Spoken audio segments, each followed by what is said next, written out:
دبے دبے سے جوش کے ساتھ نوال نے اسے چٹکی کاٹی۔ منال کے مقابلے میں نوال اچھی خاصی تیز تھی، مگر ایک بات ہے، تائیمہ بہت شارپ ہے، بڑی جابر قسم کی ساز بنے گی، اور تم بالکل ہی بزدل اور ڈرپوک ہو۔ بات کا بتنگڑ بنانا نہ کوئی تم سے سیکھے۔ آخر کار منال نے اسے ڈانٹ دیا۔ بے سروپا باتیں کیے جا رہی ہو، ایسی کوئی بات نہیں، وہ شاید اپنے کسی خیال میں الجھی ہوئی ہیں، انہیں احساس بھی نہیں کہ وہ مسلسل مجھ پہ نظر جمائے ہوئے ہیں۔ چلو اٹھو، ہم کسی اور میز پہ چلتے ہیں۔ اس وقت تو اس نے سیٹ چینج کر کے تائی اماں کی نظروں کی قید سے خود کو چھڑا لیا تھا، مگر دوسرے دن ولیمے میں ان کی دونوں چھوٹی بیٹیاں بھی اس کے آگے پیچھے پھرنے لگی، تو منال کو نوال کی باتوں پہ یقین سا آنے لگا۔ اور پھر جس وقت وہ آگے کی نشست پر دادی کے برابر صوفے پہ بیٹھی ہوئی تھی، اس وقت عبداللہ دادی کو سلام کرنے آیا تھا۔ دادی کے آگے سر جھکا کے پیار لینے کے بعد جب وہ سیدھا ہوا تو اس کا دراز قد اور روشن چہرہ منال کے بالکل سامنے تھا۔ کزن ہونے کے ناطے منال نے بھی اسے سلام کیا۔ عبداللہ نے اپنی روشن اور گہری آنکھیں اس پہ مرکوز کرتے ہوئے مسکراتے ہوئے اس کے سلام کا جواب دیا تھا۔ ان چند ساتوں میں منال کا دل انتہائی تیزی سے دھڑکنا شروع ہو گیا تھا، اور یہ خواہش پوری شدت سے سر اٹھا رہی تھی کہ نوال نے جو کچھ کہا وہ سچ ہو جائے۔ بعض لمحے ایسے ہوتے ہیں جب دل اپنے اختیار سے باہر ہو جاتا ہے۔ عبداللہ وہاں سے چلا گیا، مگر منال کا دھیان اپنے ساتھ ہی لے گیا۔ اور پھر فراز کی شادی کے 2-4 دن بعد ہی تایا ابو اور تائی اماں عبداللہ کا باقاعدہ رشتہ لے کر آئے۔ انہوں نے دادی اماں کے آگے دستے سوال دراز کیا۔ دادی اماں عجب مخمصے میں پڑی ہوئی تھی۔ بہو کو وہ پسند نہیں کرتی تھی، مگر عبداللہ ان کا ہونہار اور لاڈلا پوتا تھا، ہر لحاظ سے ایک مکمل اور کامیاب انسان۔ انکار کرنے پہ بھی دل راضی نہ تھا، اور اقرار کرتے ہوئے بھی دل ڈر رہا تھا۔ دوسری طرف منال اور نوال کی خوشی کا تو کوئی ٹھکانہ ہی نہ تھا۔ امی ابو نے فیصلے کا اختیار دادی اماں کو دے رکھا تھا۔ کافی سوچ بچار کے بعد پوتی کے چہرے پہ کھلتے گلابوں کو دیکھ کر دادی اماں نے بہو کو ہاں کر دی۔ منال بھی ایک امتحانات دے چکی تھی، بس رزلٹ کا انتظار تھا۔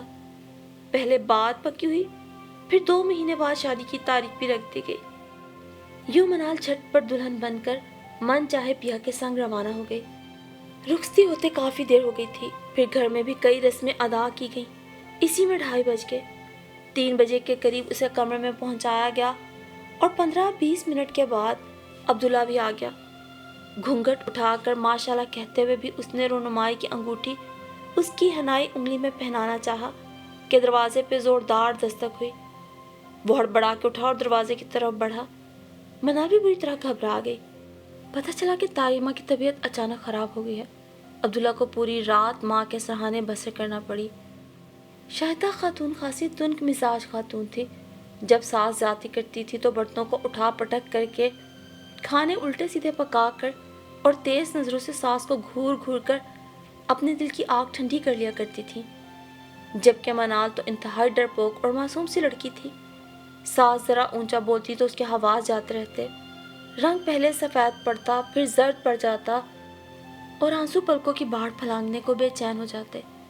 ہر کام کرتے ہوئے شاہدہ خاتون یہ ضرور جتاتی تھیں کہ تمہاری دادی میرے ساتھ یوں کرتی تھی۔ دادی اماں انہیں 15 دن بعد میکے جانے دیتی تھی۔ شاہدہ خاتون کی طرف سے 1 مہینے بعد میکے جانے کی اجازت تھی۔ ماں سے زیادہ دادی اماں منال کی منتظر ہوتی تھی۔ اس کا انتظار کرتے کرتے ماں اور دادی دونوں کی آنکھیں تھک جاتی، تب کہیں جا کر 2-4 گھنٹوں کے لیے آتی۔ ذمہ داریوں کے بوجھ، نیند کی کمی اور ہر وقت کی ٹینشن اور ڈرنے سے اس کی شادابی ختم ہو رہی تھی۔ شادی کے بعد نکھرنے کی بجائے وہ کملا کے رہ گئی، مگر وہ حرف شکایت زبان پہ نہیں لاتی تھی۔ نہ ماں کے آگے دکھ روتی، نہ دادی کے آگے، مگر دکھ کی تحریر تو اس کے چہرے پہ رقم تھی۔ ماں کی زیادتیوں پہ عبداللہ کا دل ضرور دکھتا تھا، مگر ماں کو روکنے کی اس نے کبھی کوشش نہیں کی۔ منال کی دل جوئی کی کوشش ضرور کرتا تھا، مگر اس کے لیے بھی اس کے پاس وقت کم ہوتا تھا۔ گھر آنے کے بعد 2-2.5 گھنٹے ماں کے ساتھ ضرور گزارتا۔ اس دوران منال رات کے کھانے کی تیاری کے لیے کچن میں چلی جاتی۔ رات 9 بجے تک کھانا کھایا جاتا، پھر برتن دھوتے، کچن سمیٹتے 11 بج جاتے۔ گھر کے باقی افراد اس وقت لاؤنج میں ٹی وی نشریات سے لطف اندوز ہو رہے ہوتے تھے۔ 11 بجے کے بعد عشاء کی نماز پڑھ کے وہ بستر پہ لیٹتی تو عبداللہ کا انتظار کرتے کرتے اسے نیند آ جاتی۔ 12 ساڑھے 12 بجے تک جب عبداللہ کمرے میں آتا تو وہ گہری نیند میں ہوتی۔ اس کی تھکن کا احساس کرتے ہوئے وہ اسے نہیں اٹھاتا تھا، اور پھر صبح ہوتے ہی روٹین کی ذمہ داریاں ہوتی۔ اس کی دونوں نندیں یا تو آرام کرتی رہتی یا پھر الٹے سیدھے رسائل پڑھ کے اپنا ٹائم پاس کرتی۔ صبح تو دونوں ویسے بھی کالج چل جاتی تھی، اور کالج سے آتی تو کسی کام کو ہاتھ نہ لگاتی۔ ہاں، موبائل ان کے ہاتھ سے کبھی نہ چھٹتا تھا۔ پتہ نہیں منال سے پہلے گھر کا انتظام کیسے چل رہا تھا۔ گھر کی ذمہ داری اس پہ ڈال کر بھی شاہدہ خاتون کو سکون آتا تھا۔ ہر کام میں 100 کیڑے نکالتی۔ اٹھنے بیٹھنے، سونے جاگنے، کھانے پینے، ہر ایک چیز پہ اعتراض کیا جاتا۔ وہ منہ بند کیے ان کی لن ترانیاں سنتی رہتی۔ پھر اسے گھنی میسنی کا خطاب مل گیا۔ شاہدہ خاتون کو تمنا تھی وہ روتی پیٹی دادی کے پاس جائے، اسے ناخوش اور ہراساں دیکھ کے دادی کا کلیجہ چھلنی ہو جائے اور ان کے دل میں ٹھنڈک پڑ جائے، مگر ابھی تک تو ایسا نہیں ہوا تھا۔ منال حتی الامکان اپنی پریشانیاں دادی سے چھپاتی اور میکے جاتے ہی سب ٹھیک ہے کا اشتہار بن کر جاتی۔ پھر اس کے یہاں تیمور کی پیدائش کے بعد بھی شاہدہ خاتون کے رویے میں کوئی تبدیلی واقع نہ ہوئی۔ منال پر ذمہ داریوں کا بوجھ بڑھ گیا، بچے کو سنبھالنا، گھر کے تمام کام انجام دینا۔ وہ دن بدن چڑچڑی ہوتی جا رہی تھی۔ ساس کو تو کچھ نہیں کہہ سکتی تھی، مگر عبداللہ سے کبھی کبھار الجھ جاتی اور پھر اس کی دلجوئی سے بھی مان جاتی۔ شاہدہ خاتون شروع میں صرف دادی کو ذکر پہنچانے کے لیے ایسا رویہ منال سے رکھے ہوئے تھی، پھر انہیں اس میں مزہ آنے لگا۔ وہ ایک جابر حکمران کی طرح منال پہ حکومت ہی تو کر رہی تھی۔ ساری اولاد ہی ان کے انڈر تھی۔ شوہر نے بھی بد زبانی کی وجہ سے الجھنا چھوڑ دیا تھا۔ ہاں، منال کے معاملے میں اکثر ہی اس کی طرفداری کرتے تھے یا شاہدہ خاتون کے تیر برساتے جملوں کو اپنے میٹھے لہجے سے پھولدار بنانے کی کوشش کرتے۔ زندگی جیسی بھی تلخ ترش تھی، بسر ہو رہی تھی۔ اپنی صلح جو طبیعت کے باعث منال اس پراگندہ ماحول میں بھی گزارا کر رہی تھی کہ ایک دن شاہدہ خاتون نے اپنا آخری قرض بھی چکا ہی دیا۔ ہوا یوں کہ شاہدہ خاتون نے اپنے سونے کے کنگن اور چین اتار کر چارپائی پہ رکھ دی اور واش روم چلی گئی۔ اس وقت منال کچن میں کام کر رہی تھی، رات کا کھانا بنانے میں مصروف تھی۔ تیمور نے انہی دنوں دبے دبے پاؤں چلنا شروع کیا تھا۔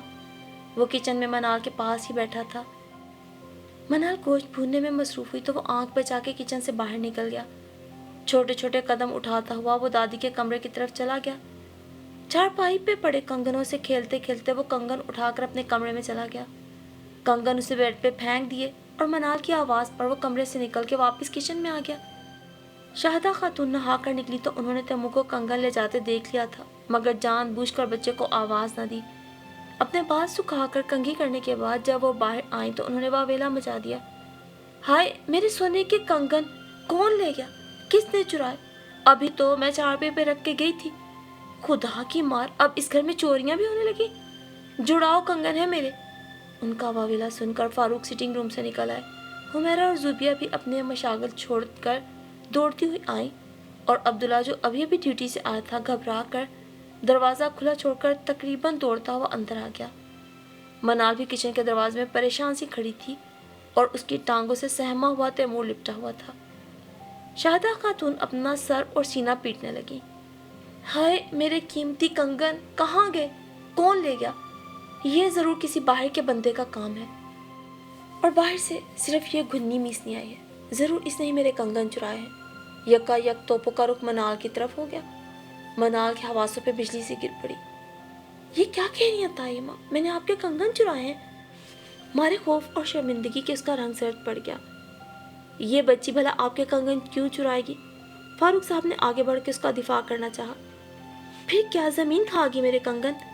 پوچھو عبداللہ اس سے، کہاں چھپائے ہیں اس نے میرے کنگن؟ وہ عبداللہ کی طرف بڑھی۔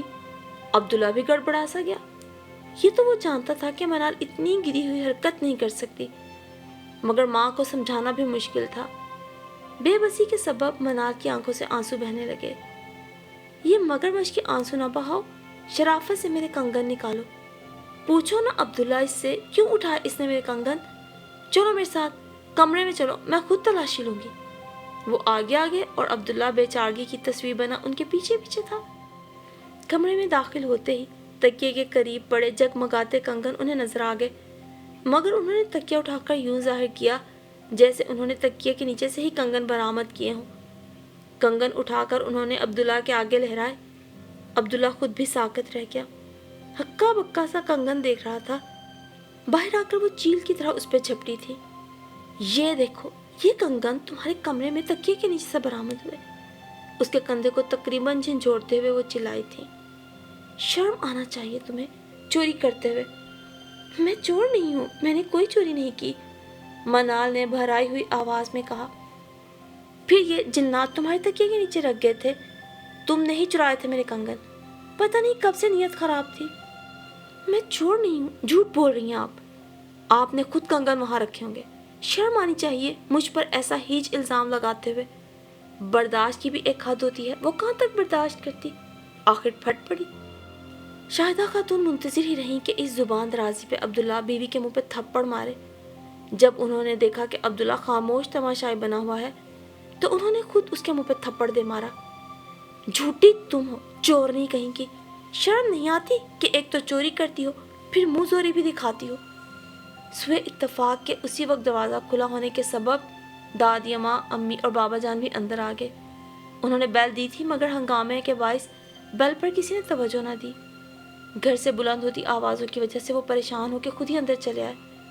انہیں دیکھ کر ایک لمحے کے لیے تو شاہدہ خاتون کا رنگ اڑ گیا، مگر دوسرے ہی لمحے انہوں نے دوبارہ چلاتے ہوئے منال کے منہ پہ دوسرا تھپڑ پوری قوت سے مار دیا۔ سنبھالو اپنی اولاد کو اصغر، کیسی تربیت کی ہے اس کی، ایک تو چوریاں کرتی ہے پھر زبان درازیاں بھی۔ یہ دوسرا تھپڑ منال کے لیے اتنا غیر متوقع تھا کہ وہ سنبھل ہی نہ سکی اور دادی کے قدموں کے پاس جا گری۔ دادی اماں، میں چور نہیں ہوں، میں نے چوری نہیں کی، آپ تو جانتی ہیں دادی اماں، میں تو بغیر پوچھے کبھی کسی کا ایک پیسہ بھی نہیں اٹھاتی، میں چور نہیں ہوں۔ تائی اماں جھوٹ بول رہی ہوں، میں چور نہیں ہوں۔ منال ضبط کھو بیٹھی۔ دادی کی ٹانگوں سے لپٹ کر اس نے بلک بلک کے رونا شروع کیا تو ماں باپ کے ساتھ دادی کا دل بھی تڑپ گیا۔ جھک کر اسے اٹھا کے سینے سے لگاتے ہوئے دادی کے آنسو آنکھوں کے گوشوں سے بہہ نکلے۔ پھولوں جیسی بچی کے ساتھ یہ برتاؤ، ان کا بس نہ چلتا تھا کہ شاہدہ کو اپنے پاؤں تلے کچل دیں۔ عبداللہ اور فاروق شرمندہ سے سر جھکائے کھڑے تھے۔ تیمور بھی گلا پھاڑ پھاڑ کے رو رہا تھا۔ حمیرہ اور زوبیہ عجیب سے احساسات سے دو چار تھیں اور شاہدہ خاتون وہ کسی فاتح کی طرح تن کے کھڑی تھی۔ آج انہوں نے برسوں پرانے تھپڑ کا بدلہ چکا دیا تھا۔ ان کے رخسار کی جلن ختم ہو گئی تھی، ان کے کلیجے میں ٹھنڈک پڑ گئی تھی۔ بھلا ایسے بے قدرے لوگوں میں رہنے کے قابل تھی منال؟ اتنی ظالم عورت اور پھر اپنے کیے پہ شرمندہ ہونے کی بجائے تن کے کھڑی تھی۔ وہیں کھڑے کھڑے دادی نے فیصلہ کیا اور فاروق اور عبداللہ پہ ایک ملامت بھری نظر ڈال کر منال اور تیمور کو اپنے ساتھ لے کر اس گھر سے آ گئیں۔ جب تک شاہدہ اپنے رویے کی معافی نہیں مانگے گی منال اس گھر میں نہیں جائے گی۔ دادی کا انداز دو ٹوک تھا۔ شاہدہ خاتون کے سر سے تو ایک بوجھ ٹلا، وہ آسودہ حال ہو گئی۔ میرے بیٹے کے لیے لڑکیوں کی کمی نہیں، میں عبداللہ کی دوسری شادی کراؤں گی، مگر منال کو اس گھر میں نہیں لاؤں گی، بڑی صفاقی کے ساتھ انہوں نے سوچا۔ پھر بہت سارے بے قید دن گزر گئے، دونوں طرف خاموشی تھی۔ فاروق ایک طرف بیوی کو سمجھاتے، دوسری طرف منال کی منت سماجت کرتے۔ تیمور کو کبھی کبھی گھر لے جاتے۔ اس نے اپنی توتلی زبان میں دادا اور پاپا کو بتانے کی کوشش کی تھی کہ دادی کے کنگن تو میں کمرے میں لے کے گیا تھا۔ جس وقت جھگڑا ہو رہا تھا بچہ اتنا ہراسا تھا کہ کچھ بول ہی نہ سکا۔ شاہدہ خاتون کا کہنا تھا کہ منال جیسے گئی ہے ویسے خود ہی واپس آئے گی، جبکہ دادی ماں کہتی تھیں کہ عبداللہ اور شاہدہ اسے لینے آئے، اس عہد کے ساتھ کہ آئندہ اس کے ساتھ کوئی ناروا سلوک نہ کیا جائے گا۔ شاہدہ خاتون کو کیا ضرورت پڑی تھی یہ سب کرنے کی؟ وہ تو ساس کو تڑپا کے خوش ہو گئی تھی۔ ایسے ہی گزرتے دنوں میں حج کا مبارک مہینہ آ گیا۔ شاہدہ خاتون، عبداللہ اور فاروق صاحب نے حج کے لیے درخواست دی تھی۔ خوش قسمتی سے قرآن اندازی میں ان کا نام بھی آ گیا اور وہ تینوں حج کی سعادت حاصل کرنے کے لیے عازم سفر ہوئے۔ شاہدہ خاتون کا دل اتنا پتھر ہو چکا تھا کہ وہ اپنے سسرال ضرور گئیں مگر نہ تو منال سے ملی نہ ہی پوتے کے سر پہ ہاتھ رکھا۔ یوں وہ منال کو دکھ کے صحرا میں بھٹکنے کے لیے چھوڑ آئیں۔ پھر مناسک کے حج ادا کرتے ہوئے انہوں نے ایک بات نہایت شدت کے ساتھ محسوس کی کہ جب لوگ اپنی مغفرت کے لیے پھوٹ پھوٹ کے رو رہے ہوتے تھے ان کی آنکھیں اور دل کسی صحرا کی طرح خالی اور خشک ہوتا تھا۔ ہزار کوشش کے باوجود نہ ان کے دل میں گداز پیدا ہوتا، نہ ہی آنکھ سے اشک ندامت برستے۔ ایک دن، 2 دن، 3 دن، کتنے ہی دن اس کیفیت میں گزر گئے۔ اپنی اس حالت پہ وہ پریشان ہو گئی۔ خانہ کعبہ کی جانب بڑھتے ہوئے جب لوگ بے تحاشا اشک بہا رہے تھے، ان کی آنکھیں بالکل ویران تھی۔ یوں لگتا تھا گویا ان کے اندر صحرا کی ریت اڑ رہی ہو۔